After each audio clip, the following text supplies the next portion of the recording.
तो राज्य के पुनर्गठन में सबकी शक्तियां जो है वो आर्टिकल 3 के अंदर दी गई है। पहले से ही राज्य लेकिन भारतीय संघ का हिस्सा होना चाहिए, तो उसका पुनर्गठन या फिर उसके पुनर्सीमन, दोबारा उसका बॉर्डर चेंज करना, वो सब हमने कल पढ़ा था कि अनुच्छेद 3 के अंदर आता है। ठीक है, राज्य का नया राज्य बनाना एक को तोड़ के, या फिर उसका नाम चेंज करना। ठीक है, तो ये हमने पढ़ लिया था, ये अनुच्छेद 3 में आता है। इसके बाद हम आगे पढ़ रहे थे कि हालांकि इस संबंध में अनुच्छेद 3 में 2 शर्तों का उल्लेख किया गया है। ठीक है, अनुच्छेद 3 में ही 2 शर्तों का उल्लेख किया गया। क्या शर्तें हैं?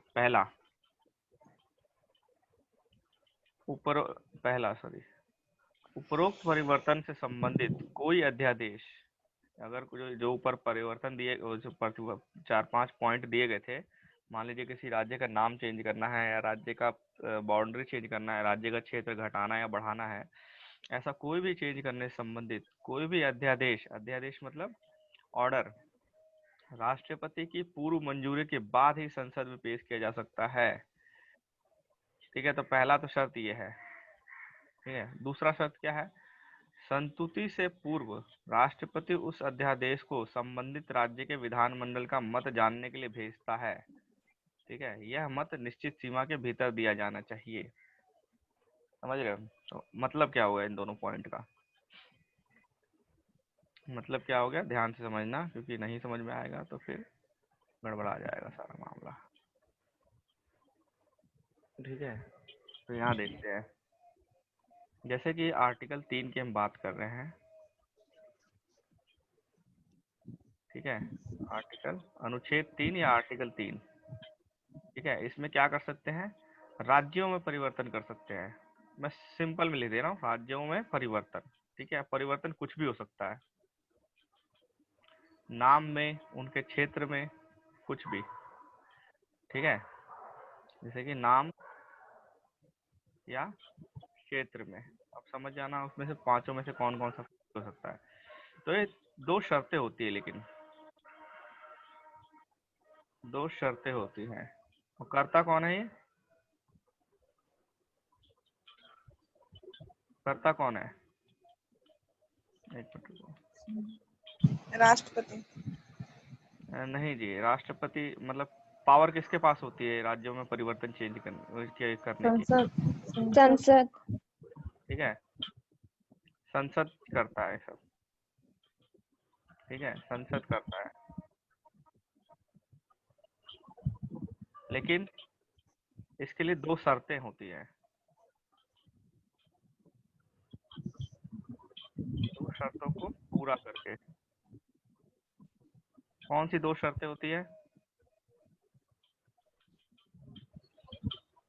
पहला,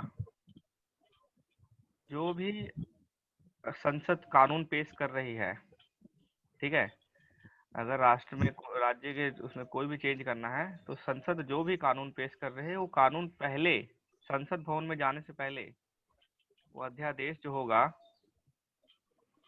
अध्यादेश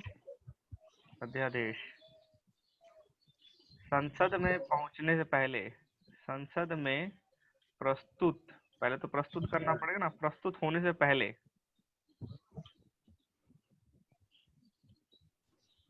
राष्ट्रपति का उस पे राष्ट्रपति की मंजूरी बहुत जरूरी है।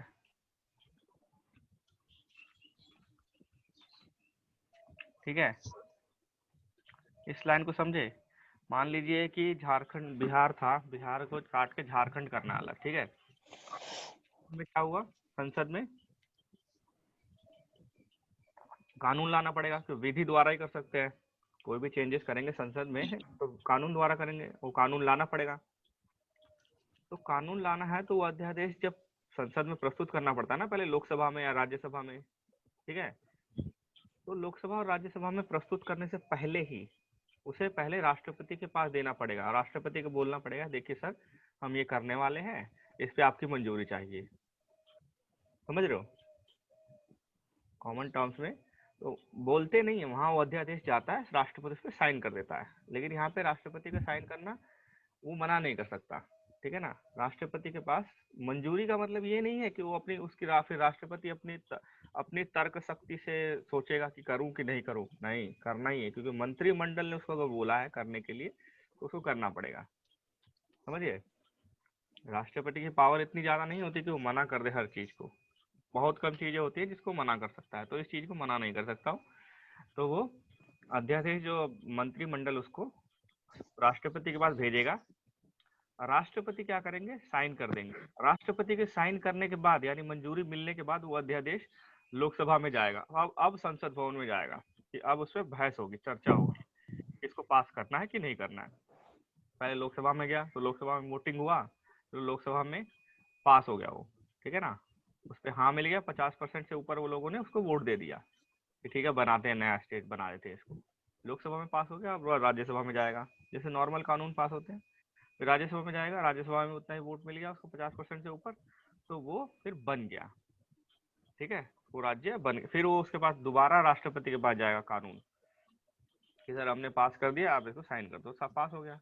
ठीक है, पहली शर्त ये थी कि पास करने से पहले या प्रस्तुत करने से पहले संसद भवन में संसद भवन में उस अध्यादेश को प्रस्तुत करने से पहले ही प्रेसिडेंट के पास जाना पड़ता है।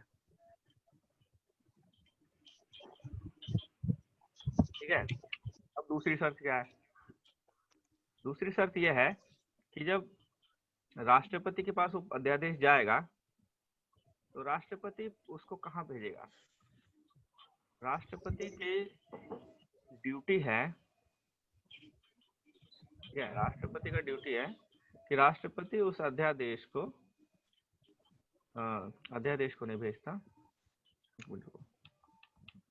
राष्ट्रपति उस राज्य से, जिस राज्य के लिए हो रहा है, मान लीजिए बिहार को अलग किया जा रहा है झारखंड में, तो बिहार के विधान सभा में वो चीज भेजेगा और उनसे वो मांगेगा, सजेशन मांगेगा कि सब ठीक, ये सब ठीक है कि गलत है, मतलब are you ready for this, मतलब आप आपके लिए इसके लिए तैयार हो। समझ, यहाँ पे क्या है कि देखो, संस्तुति से पूर्व राष्ट्रपति उस अध्यादेश को संबंधित राज्य में भेजेगा। राष्ट्रपति उस अध्यादेश को संबंधित राज्य को भेजेगा।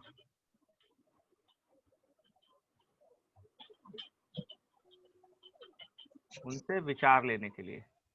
ठीक है, उसको भेजेगा, अपना मत डालो विधानसभा में, उसके विधानमंडल में, राज्य मतलब विधानमंडल में, उसके राज्य के विधानमंडल में।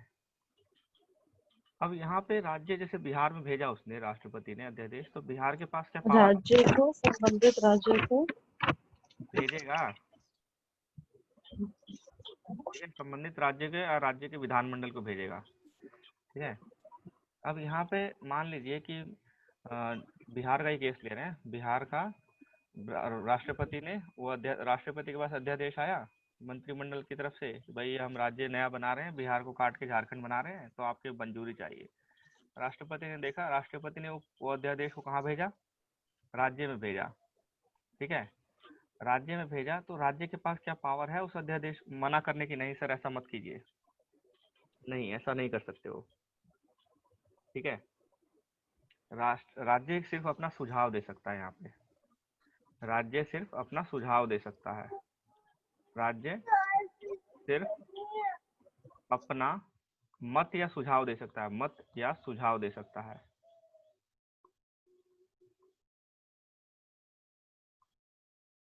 वो भी समय के भीतर। एक समय सीमा होती है कि उस समय सीमा के अंदर ही जवाब देना राज्य को।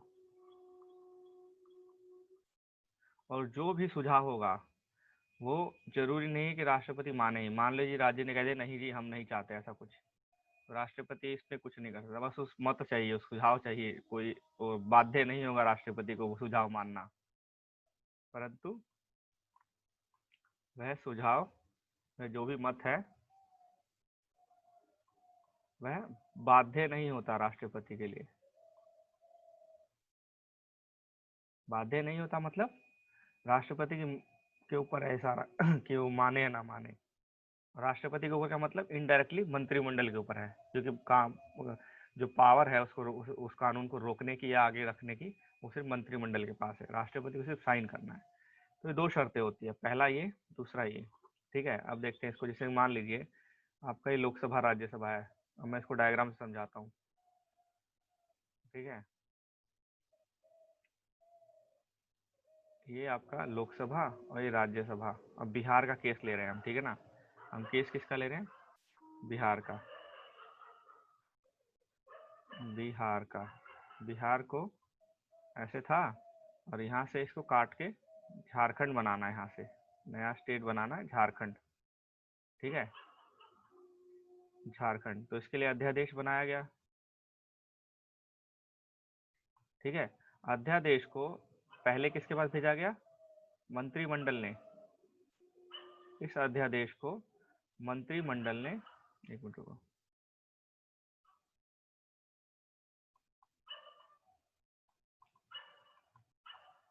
किसके पास भेजा? राष्ट्रपति के पास भेजा।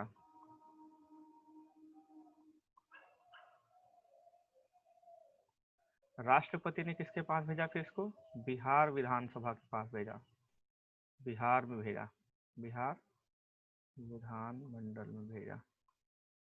ठीक है, यहाँ से फिर लौट के आया राष्ट्रपति के पास। ठीक है, उनका मत हाँ या ना, जो भी मत था। ठीक है, फिर राष्ट्रपति ने इसको ओके कर दिया, साइन किया, राष्ट्रपति ने अपनी मंजूरी दे दी इसको। ठीक है, मंजूरी देने के बाद ही लोकसभा में गया, लोकसभा से पास हुआ, फिर राज्यसभा में गया, राज्यसभा से पास होने के बाद फिर ये राष्ट्रपति के पास आया। समझ रहे हो? और राष्ट्रपति ने साइन कर दिया और वो झारखंड अलग हो गया। समझ गए इस चीज को? अध्यादेश बना, अध्यादेश को मंत्रिमंडल ने, पहला पॉइंट, मंत्रिमंडल ने राष्ट्रपति के पास भेजा, राष्ट्रपति ने इसको बिहार विधानमंडल में भेजा, बिहार विधानमंडल ने अपना मत दे के वापस राष्ट्रपति के पास भेजा, राष्ट्रपति ने उसको मंजूरी दी और उसको फिर लोकसभा में मंत्रिमंडल ने उसको लोकसभा में रखा, या जो भी मंत्री है उसने लोकसभा में रखा, लोकसभा से वो राज्यसभा में गया, राज्यसभा में पास हो गया, फिर राष्ट्रपति के पास आया और साइन किया और हो गया पास, और बिहार से झारखंड अलग हो गया। समझ गए ना कैसे हुआ? तो पावर किसके पास है? संसद के पास है, अलग करने की या जोड़ने की, लेकिन राष्ट्रपति की पूर्व मंजूरी जरूरी है। ठीक है, राष्ट्रपति की पूर्व मंजूरी का मतलब ये नहीं कि राष्ट्रपति उसको मना कर सकता है, मंजूरी चाहिए खाली उसकी। ठीक है, समझ गए? राष्ट्रपति की मंजूरी चाहिए सिर्फ उसको कि ये आप साइन कर दीजिए सर। और राष्ट्रपति चाहो सो, अगर राष्ट्रपति को लगता है कि ये चीज गलत है तो राष्ट्रपति सिर्फ एक बार वापस दे सकता है कि आप सोचिए दोबारा कि आप सही कर रहे हो। अगर राष्ट्र उनको लगा, जैसे कि आप राष्ट्रपति के पास आया कानून, वो अध्यादेश राष्ट्रपति को साइन करना था उस पर, तो राष्ट्रपति वापस एक ही बार भेज सकता है सिर्फ कि एक बार देख लो, दोबारा सोच लो कि सही है कि गलत कर रहे हो। अगर वो बोले कि नहीं सब सही है आप साइन करो, बस हम देख लेंगे बाकी, तो साइन कर देंगे वो। ठीक है, इस तरह से यहाँ लिखा हुआ है राष्ट्रपति या राष्ट्रपति या संसद जो है राज्य विधानमंडल के मत को मानने के लिए बाध्य नहीं है। ना तो राष्ट्रपति बाध्य है और ना ही संसद बाध्य है। वो राज्य विधानमंडल अगर हाँ चाहे हाँ करे, चाहे ना करे, चाहे कुछ भी करे, या समय के अंदर बताया ही नहीं अपना मत। मान लीजिए 14 दिन का समय था उसके पास, 14 दिन के भीतर राज्य की तरफ से कोई जवाब ही नहीं आया, कोई जवाब ना आए, कोई फर्क नहीं पड़ता, वो क्लियर है। ठीक है ना? तो भले ही उस समय पर आ गया हो या ना आया हो, संशोधन संबंधी अध्यादेश के संसद में आने पर हर बार राज्य के विधानमंडल के लिए नया संदर्भ बनाना जरूरी नहीं है। ठीक है, संशोधन संबंधी अध्यादेश एक बार संसद में आ गया, मान लीजिए, इसका कहने का मतलब ये है कि आपने, ये हो गया आपका ये आपका संसद हो गया, लोकसभा और राज्यसभा। ठीक है, ये आपका हो गया राज्य का, किसी राज्य का विधानमंडल, मान लीजिए बिहार का है। ठीक है, बिहार का केस लेते हैं, तो और ये हो गया राष्ट्रपति, यहाँ पे प्रेसिडेंट लिख रहा हूँ, राष्ट्रपति। ठीक है, अब अध्यादेश बना, अध्यादेश। ठीक है, अध्यादेश पहले किधर गया? इधर गया, नंबर 1। ठीक है, मंजूरी के लिए गया, इन्होंने किधर भेजा? इधर भेजा। ठीक है, इसने टाइम, दूसरे नंबर पे इसने टाइम के भीतर जवाब दिया, चाहे ना दिया, चाहे हाँ कहा चाहे ना कहा, कोई फर्क नहीं पड़ता, ये राष्ट्रपति के वापिस आएगा, राष्ट्रपति के थ्रू फिर इसको संसद में डाला जाएगा। संसद क्या कहते हैं, जो मंत्रिमंडल है इसको संसद में रखेगी। राष्ट्रपति नहीं लेके जाता अध्यादेश, लीजिए आप उसमें, तो राष्ट्रपति से साइन करके वापस कर देता है, मंजूरी दे दी, यहाँ पे मंजूरी मिल गई। ठीक है, यहाँ पे मंजूरी के लिए भेजा गया था, पहले में मंजूरी के लिए भेजा गया, और यहाँ पे सजेशन के लिए, मत के लिए भेजा गया, मत के लिए भेजा गया। ठीक है, अब इन्होंने अपना मत दे दिया, मत दे दिया या ना दिया, दे दिया या नहीं दिया, कुछ भी करो, ठीक है, कोई फर्क नहीं पड़ता इनसे, मत दिया या फिर नहीं दिया, वापस आया इसके पास, इन्होंने मंजूरी देके और मंत्रिमंडल के थ्रू लोकसभा में डाल दिया। ठीक है, तीसरा स्टेप हो गया, लोकसभा में आ गया। अब लोकसभा और राज्यसभा में क्या होता है कि लोकसभा ने पास किया, राज्यसभा को दिया कि पास करो, राज्यसभा ने क्या किया, मान लीजिए राज्यसभा ने कुछ उसमें संशोधन करके उस अध्यादेश में वापस लोकसभा में भेजा कि देखिए हम तो बाकी सब तो ठीक है लेकिन ये चीज गलत है यहाँ पे, इसको आप ठीक कर लो। ठीक है, तो यहाँ पे लोकसभा की मर्जी है वो माने कि ना माने। ठीक है ना, लेकिन फिर लोकसभा ने कहा नहीं जी हम नहीं मान रहे, आप इसने दो संशोधन मान लो करके दिया कि ये दो चीजें चेंज कर दो, लोकसभा ने एक चीज चेंज करा, दूसरे को कहा ये ठीक है आप देख लो अपना। तो यहाँ पे चाहे कितनी बार भी ऊपर नीचे जाए ये वापस इधर नहीं जाता। एक बार संसद में पहुंच गया ना, संसद में पहुंचने के बाद वापस इधर नहीं जाता है, संसद से नहीं जाएगा इधर वापस कभी भी कि दोबारा हमने ये चेंज किया आप देखो सही है कि गलत है, नहीं, अब जो होगा संसद के अंदर होगा। ठीक है, और लोकसभा राज्यसभा से पास होने के बाद लास्ट स्टेप में कहाँ आएगा, यहीं आएगा चौथे स्टेप में। ठीक है, पास होने के बाद, अध्यादेश पास होने के बाद फिर इस पे आएगा राष्ट्रपति के पास, राष्ट्रपति इसको साइन कर देगा और हो गया ये बिहार अलग झारखंड से। ठीक है ना, तो इसका कहने का मतलब है कि एक बार संसद में पहुंच गया ना बिल, उसके बाद चाहे लोकसभा में राज्यसभा में कितना हुआ ऊपर नीचे करते रहे, कोई भी चर्चा हो, कोई भी उसके अंदर अध्यादेश के अंदर कुछ भी नई चीजें जोड़ी जाए या हटाई जाए, उसको दोबारा बिहार विधानमंडल में नहीं भेजा जाएगा। इस चीज को समझे, अध्यादेश एक बार संसद में पहुंच गया और संसद में उसके ऊपर कुछ भी अगर दोबारा संशोधन हो रहा है, मान लीजिए उसमें लिखा था बिहार को झारखंड से अलग करना है और झारखंड में ये चीजें होंगी, चार पांच चीजें लिख दी गई, और संसद में बाद में पता लगा कहा गया कि नहीं एक चीज हटा देते हैं, कुछ भी हो अध्यादेश के अंदर बाद में संसद में, उसको दोबारा विधानसभा में नहीं भेजा जाएगा बिहार की कि आप चेक कर लीजिए हमने चेंज किया है, नहीं, एक बार संसद में आ गया। समझ गए?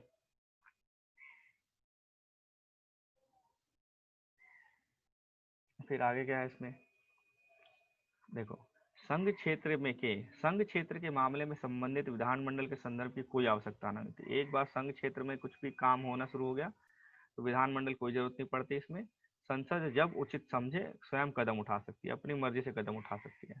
ठीक है, अब इस तरह स्पष्ट क्या स्पष्ट होता है, इस तरह स्पष्ट होता है कि संविधान संसद को यह अधिकार देता है कि वह नए राज्य बनाने, उनमें परिवर्तन करने, नाम बदलने या सीमा में परिवर्तन करने के संबंध में बिना राज्यों की अनुमति से कदम उठा सकती है।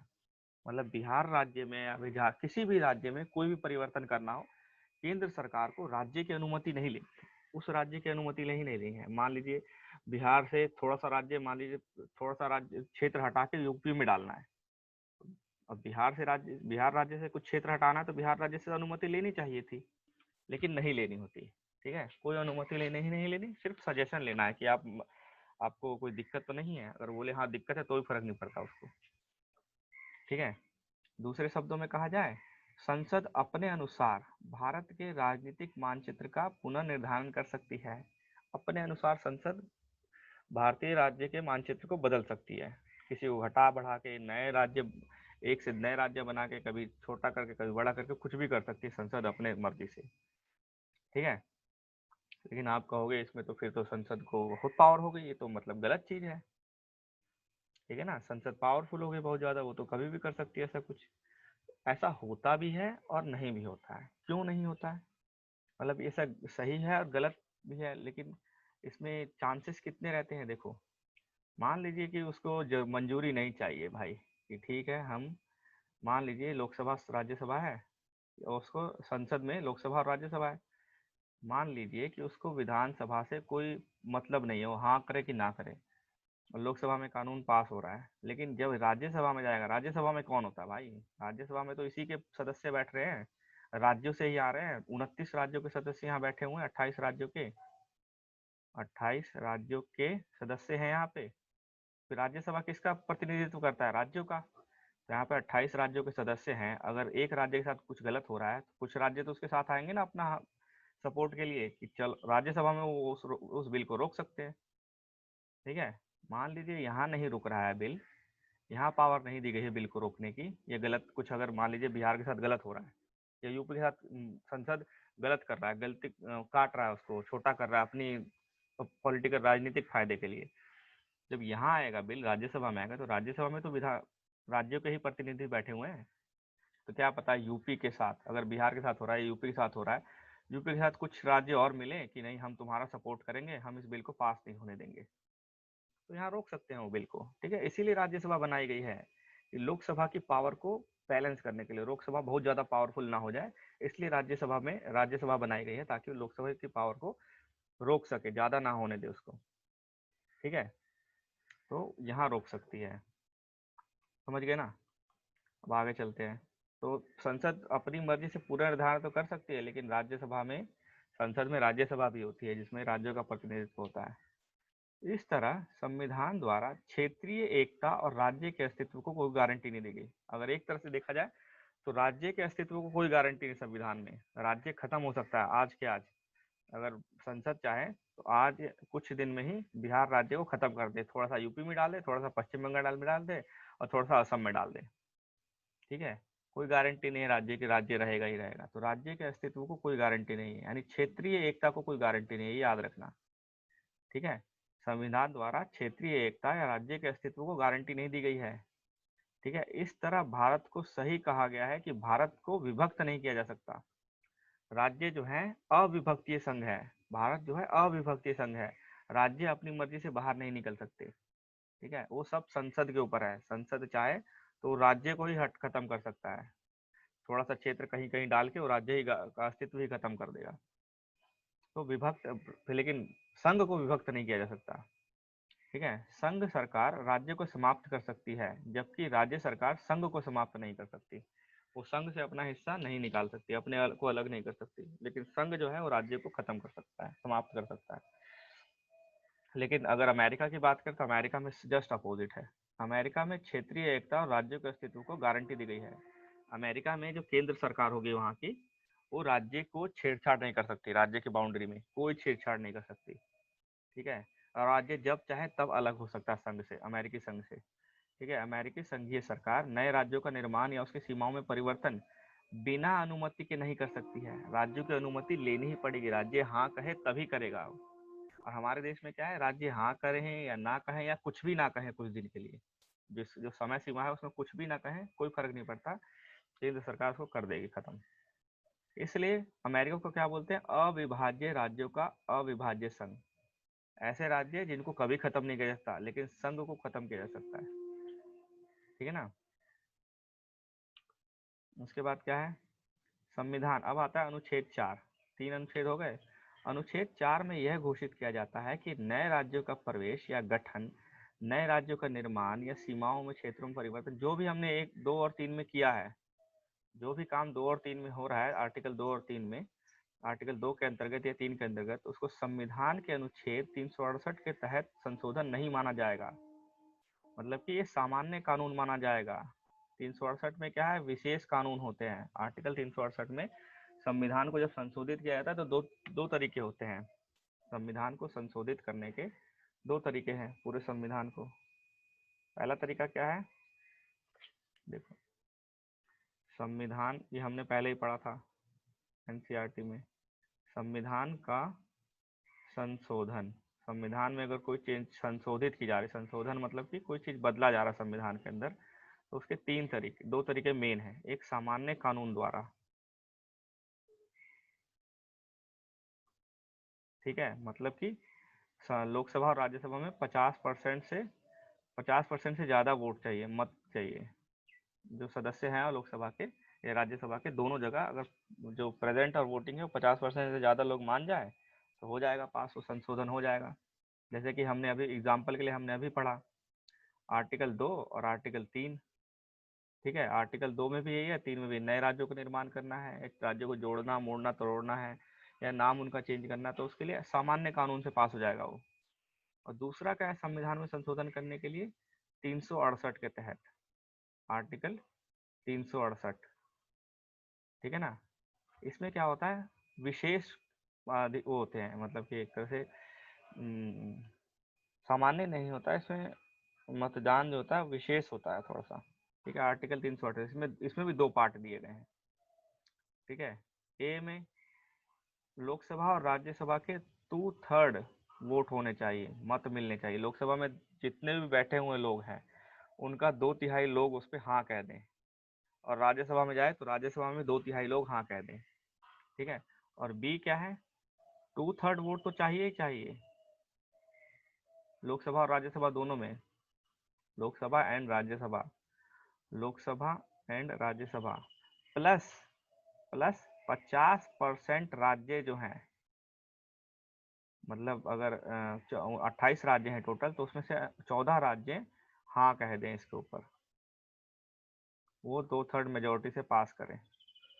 ठीक है, अपने विधानसभा में, वो अपनी विधानसभा में 2/3 मेजोरिटी से उसको पास करे, तभी वो कानून बनेगा। तो संविधान के अंदर कुछ कुछ कानून ऐसे हैं, कुछ प्रावधान ऐसे हैं जिनको आसानी से बदला जा सकता है। ठीक है, इसीलिए कहा जाता है संविधान जो है लचीला है। क्यों लचीला है, इसकी वजह से लचीला है। और क्यों कहा जाता है संविधान कठोर है, क्योंकि बदलना मुश्किल भी है। कुछ प्रावधान बदलना बहुत मुश्किल है, कुछ प्रावधान बदलना आसान है। ठीक है, सामान्य कानून से पास हो गया वो। कुछ प्रावधान बदलना मुश्किल है, उसके लिए बहुत ज़्यादा मेजोरिटी चाहिए, 2/3 मेजोरिटी चाहिए। मतलब अगर 100 लोग बैठे हुए हैं तो 100 का 2/3 चाहिए उसमें। ठीक है, अगर 500 लोग बैठे हो तो 500 के 2/3 चाहिए, तो ज़्यादा वोट चाहिए उसको, मतलब पास करने के लिए, लोकसभा में भी राज्यसभा में भी। तो बहुत कम होता है कि लोकसभा और राज्यसभा में कोई ऐसा कानून जो कि लोकप्रिय कानून नहीं है, उस पर राज्यसभा में कई बार रोक दिया जाता है उसको। ठीक है ना। तो यहाँ पे कुछ कानून ऐसे हैं जिनको 2/3 मेजोरिटी चाहिए, कुछ को 2/3 मेजोरिटी के साथ 50% राज्य भी चाहिए। लेकिन जो हमारा ये कानून है, आर्टिकल 2 और 3 वाला कानून जो है, वो आर्टिकल 4 के अंदर लिखा गया है कि ये सामान्य कानून होगा। आर्टिकल 4 के अंदर लिख दिया है कि आर्टिकल 4 के अंदर लिख दिया है कि 2 और 3 में जो भी बदलाव चाहिए वो सामान्य कानून के तहत होंगे, आर्टिकल 368 के अंदर नहीं होंगे। ये आर्टिकल 4 में लिखा गया है। ठीक है, आर्टिकल 4 में कुछ बोला नहीं, कुछ सख्ती नहीं दी गई है, बस ये लिख दिया गया कि जो भी 2 और 3 में संसद काम करेगी वो सामान्य कानून के तहत कर देगी। उसके लिए 368 का सहारा नहीं, उस 368 के लिए नहीं वो जाना पड़ेगा उसको। ठीक है, वो कानून 368 के थ्रू नहीं माना जाएगा, वो सामान्य कानून माना जाएगा, सामान्य तरीके से पास होगा। इतना समझ में आ गया ना। कोई हाँ बोलता है। आगे देखते हैं, क्या संसद को यह अधिकार है, यह भी अधिकार है कि वो किसी राज्य के क्षेत्र को समाप्त कर दे या भारतीय छात्र को किसी अन्य देश को दे दे। ठीक है, क्या संसद को एक अधिकार है कि वो किसी राज्य के क्षेत्र को, तो हमने देखा कि संसद को अधिकार तो है कि वो किसी राज्य को ला सकता है संघ में, आर्टिकल 2 के तहत संघ में ला सकता है। ठीक है, आर्टिकल 2 में देखा किसी राज्य को संघ में ला सकता है। आर्टिकल 3 में देखा कि राज्य जो ऑलरेडी है उनको चेंज कर सकता है, परिवर्तित कर सकता है, नाम में या सीमा में उनकी परिवर्तन कर सकता है। लेकिन क्या संसद किसी संघ को, संघ के किसी राज्य के किसी भी क्षेत्र को या पूरे राज्य को या किसी उसके छोटे क्षेत्र को विदेश को दे सकता है, किसी दूसरे देश को दे सकता है? क्या ये पावर दी गई है? ठीक है, ये प्रश्न कब उठा था, उच्चतम न्यायालय के सामने आया था। ये क्या, आप अपने किसी राज्य से मान लीजिए कि ये पूरा देश है, यहाँ पे मान लीजिए कि पश्चिम बंगाल है। ठीक है, ये भारत है और ये पश्चिम बंगाल है। तो क्या भारत पश्चिम बंगाल के छोटे क्षेत्र को किसी को दे सकता है, बांग्लादेश को? ठीक है, ये सवाल उठता है, क्या संसद के पास ये पावर है? तो उच्चतम न्यायालय में प्रश्न आया था 1960 के राष्ट्रपति द्वारा, एक संदर्भ के जरिए पूछा गया था। राष्ट्रपति ने ही पूछा था, एक राष्ट्रपति उच्चतम न्यायालय से पूछ सकता है, तो सजेशन मांग सकता है। तो उसने मांगा था राष्ट्रपति ने, केंद्र सरकार का निर्णय कि बेड़ूवाड़ी संघ, जो पश्चिम बंगाल के पास एक बेड़ूवाड़ी संघ है, पाकिस्तान का नेतृत्व हो। ठीक है, केंद्र सरकार का निश्चय था कि बेडूबारी संघ पर पाकिस्तान का नेतृत्व हो। उसने राजनीतिक विद्रोह और विवाद को जन्म दे दिया। कुछ जो भारत संघ क्या चाहते थे कि बेडूबारी छोटा क्षेत्र था वो पाकिस्तान को दे दिया जाए, यानी कि बांग्लादेश को दे दिया जाए उस समय। ठीक है, उस समय बांग्लादेश और पाकिस्तान एक ही था, तो पाकिस्तान भी आ जाए। तो फिर राष्ट्रपति